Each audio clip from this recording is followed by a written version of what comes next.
আমরা যদি এই প্রোগ্রামে থাকতে পারতাম তাহলে আমাদের কাছে নিশ্চয়ই অনেক ভালো লাগতো, সত্যি অনেক ভালো লাগতো। What's up people? Welcome to Late Night Show with Kale!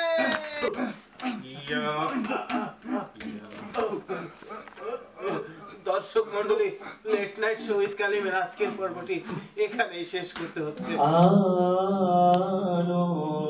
Anandadhara বহিছে পানির মরে দূরে থাকো, তোর